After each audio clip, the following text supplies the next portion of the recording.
Hey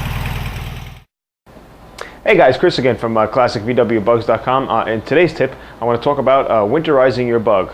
I actually got this an interesting email a couple of weeks ago in regards to how do I winterize my bug, so I thought it would be a good topic to share with you today.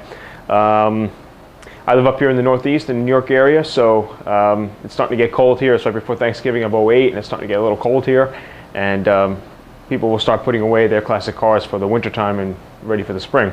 But some guys asked me if I put additives in my fuel that they sell at, say, AutoZone or any of the auto parts store around in your local area.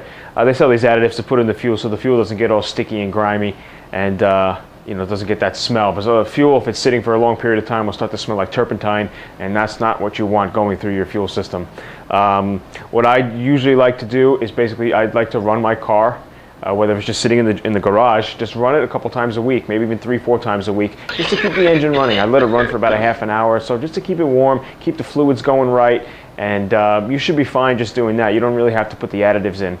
Also, if you're not going to run it at all, up and down the street at least, some people, they jack the car up on jack stands, so the weight on the tires doesn't make them out of round or out of balanced or anything like that. So I will still try to drive it, whether it's just tootling around town or something, just to keep them running and just to keep the car moving. You got to remember, Volkswagens are made to be everyday cars, the people's car, of course, and just for knocking around and doing what you have to do every day.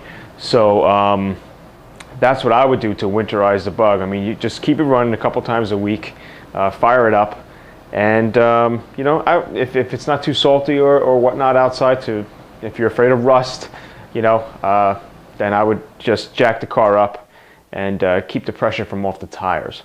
And that's really about it. And if you have it in the garage, you want to cover it, that's fine too. And that's basically it. All right, winterizing your bug. And also, I want to point out, I just started making my own t-shirts. So if you want some of my t-shirts, I even have stuff printed on the backs. I have all different ads, the advertisements and whatnot from the old bug days when they used to have a great ad campaign. And I started putting some of those on the t-shirts. It's pretty cool. You can get that all at ClassicVWBugs.com. Take care.